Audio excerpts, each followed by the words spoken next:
Matapos nga ang tuloy-tuloy na pagtaas ng presyo ng gasolina sa bansa dahil sa nagaganap na kaguluhan sa Middle East, partikular na sa Iran, nitong mga nakaraang araw ay tila sunod-sunod naman ang nagiging good news para sa ating mga kababayan na talaga namang dumadaing na sa nakakalulang presyo ng mga bilihin sa kasalukuyan.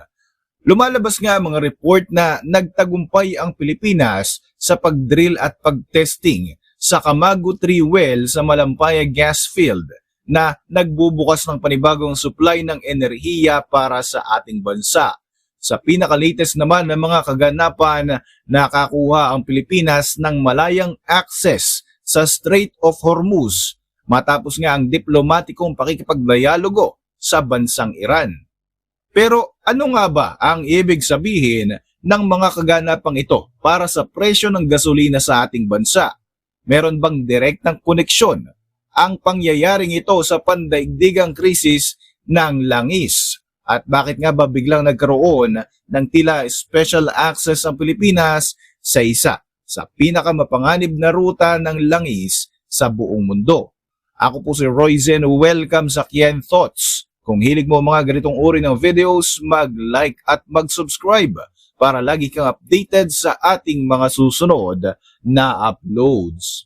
Matagumpay nga na nakapagsagawa ng drilling operation at nasuri ang Camago 3 sa Malampaya Phase 4 drilling campaign ng pamahalaan at sinasabing may kakayahan itong makapaglabas ng hanggang 60 million cubic feet of natural gas kada araw. Ang Camago 3 well ay matatagpuan sa loob ng Malampaya Gas Field sa West Philippine Sea sa kanlurang bahagi ng lalawigan ng Palawan. Sinasabing hindi kalayuan dito ay ang isa pang well project na tinatawag na Malampaya East 1 o May 1 na nagtataglay naman ng 98 billion cubic feet. Kapag pinagsama nga ang Camago 3 at ang May 1, doble-doble ang resources nito kaysa sa kasalukuyang Malampaya Gas Field. Ito ang ikalawang malaking milestone sa ilalim ng Malampaya Phase 4 campaign na nagkakahalaga ng $1 million of investment. Ang Camago 3 ay tinatayang 3 beses na mas maraming makukuhang natural gas kumpara sa naunang Malampaya East 1 discovery. Ang Prime Energy sa ilalim ng Razon Group ay namuhunan ng milyong-milyong halaga para sa drilling operation ng 2 bagong deep water wells at isang exploration well. Matapos nga ang Camago 3, ang susunod na target ng drilling campaign ay ang bagong exploration well na matatagpuan mga 30 kilometers sa hilaga ng Malampaya. Ang tagumpay na ito ay naglalayong tiyakin ang matatag na supply ng kuryente, bawasan ang pagdepende sa imported na langis at mapababa ang presyo ng kuryente para sa mga Pilipino. Ang Malampaya ang tanging indigenous resources ng natural gas sa bansa sa kasalukuyan na nagbibigay ng energy sources sa malaking bahagi ng Luzon. Dahil nga sa pagkakadiskubre sa mga bagong resources na ito, ang komersyal na operasyon o ang first gas supply mula sa mga bagong well na ito ng May 1 at ng Camago 3 ay inaasahang magsisimula sa 4th quarter ng 2026 hanggang sa unang quarter ng 2027. Bagamat ang Camago Malampaya Reservoir ay nadiskubre noon pang 1989 hanggang noong 1991, ang Camago 3 ay naging bahagi ng mas malawak na produksyon ang operasyon ng proyekto noong October 2001. Ang Camago 3 ay isa sa mga original na production wells na nagpapatunay na malaki ang deposito ng natural gas sa area na ito. Ang nakukuhang gas ay dinadala sa bansa gamit ang pipeline sa Batangas para magamit ng mga power plant kagaya ng Santa Rita at San Lorenzo na siya namang nagbibigay ng kuryente sa halos 20% hanggang 30% ng kabuuan ng Luzon.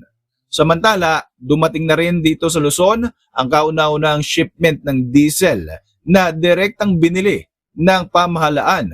Dumating na nga sa Luzon ang unang batch ng diesel na inangkat ng gobyerno ng Pilipinas na may kabuuang 142,000 barrels o humigit kumulang 22.58 million liters. Ang announcement na ito ay ginawa ng Department of Energy o ng DOE noong March 26, 2026 kung saan ang unang bahagi nga ng supply ay dumating sa isang terminal sa La Union at ang iba pa nga ay nakatakdang dumating naman sa lalawigan ng Batangas. Ayon pa nga sa DOE, ito ang unang delivery at magkakaroon pa nga ng mga susunod na shipments sa mga darating na araw o mga linggo na may layuning umabot sa 2 million barrels ng karagdagang mga supply.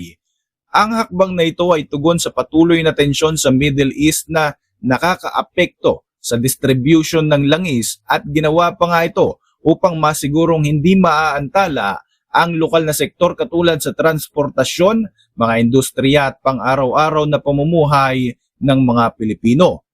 Ang pag-angkat na ito ay nilarawan ng DOE bilang krusyal na hakbang upang protektahan ang ekonomiya ng bansa laban sa matinding epekto ng presyo ng crude oil. Sa kasalukuyan, ang Pilipinas ay nakakaranas ng matinding krisis sa langis at sa paglobo nga ng mga presyo ng bilihin na dulot ng nagpapatuloy na gyera sa Middle East, partikular ang tensyon sa pagitan ng US at Israel laban sa bansang Iran.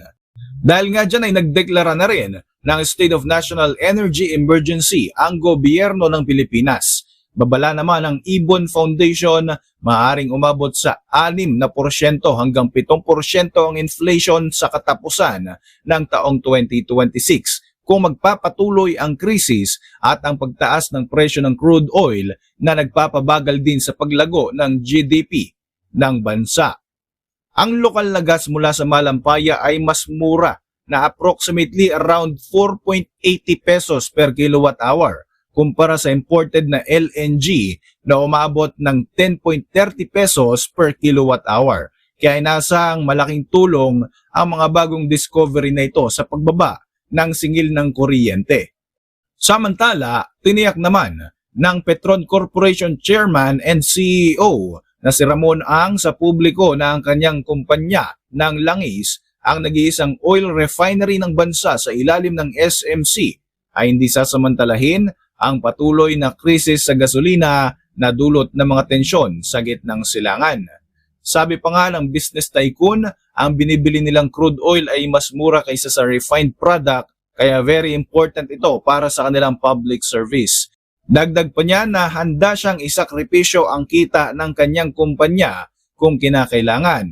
Ayon pa nga kay Ang, bukas siya sa ideya ng pagbebenta sa Petron Corporation pabalik sa gobyerno kung naniniwala ito na mas mahusay nilang mapapamahalaan ang kumpanya sa gitna ng patuloy na pagkaantala ng supply ng gasolina sa ating bansa.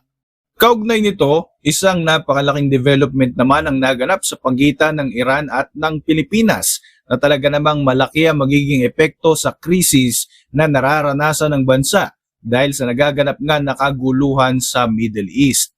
Kamakailan nga lamang ay kinumpirma ng pamahalaan ng Pilipinas na matagumpay nitong nakamit ang isang kasunduan sa Iran upang payagan ng ligtas at tuloy-tuloy na pagdaan ng mga Philippine flag vessel at mga Filipino-manned na mga barko sa Strait of Hormuz. Hindi ito simpleng update sa diplomasya. Isa itong critical na hakbang upang protektahan ang supply ng langis na pumapasok sa bansa sa panahong mataas nga ang tensyon sa buong mundo. Para maintindihan ang bigat ng desisyon na ito, kailangan muna nating malaman kung ano nga ba ang nangyari bago ang kasunduan na ito. Sa mga nakaraang linggo, ang Strait of Hormuz, isa sa pinakamahalagang ruta sa langis ng buong mundo. Ito ay naging mahigpit dahil sa pagpapatuloy nga ng tensyon at ng giyera na kinasasangkutan ng Iran. Maraming oil tankers ang naantala. Naantala rin ang mga shipping routes at maraming bansa nagsimulang mag-alala tungkol sa kanilang supply ng langis. Halos 90% ng supply ng langis ng Pilipinas ay inaangkat natin galing sa gitnang silangan. Ibig sabihin, malaki ang pagdepende ng bansa sa inaangkat na langis. Halos lahat ng ito ay mula sa Middle East at dumadaan ito sa Strait of Hormuz. Bawat patak ng gasolina, diesel at kahit na ang mga bahagi ng produksyon ng kuryente ng ating bansa ay talaga namang nakadepende sa mga barkong dumaraan sa ruta ng Strait of Hormuz. Kaya naman nang hinarangan ng Iran ang access sa Strait of Hormuz, biglang naharap ang Pilipinas sa tunay na panganib dahil sa kakulangan sa langis. At ito ang dahilan kung bakit kumilos agad ang ating pamahalaan.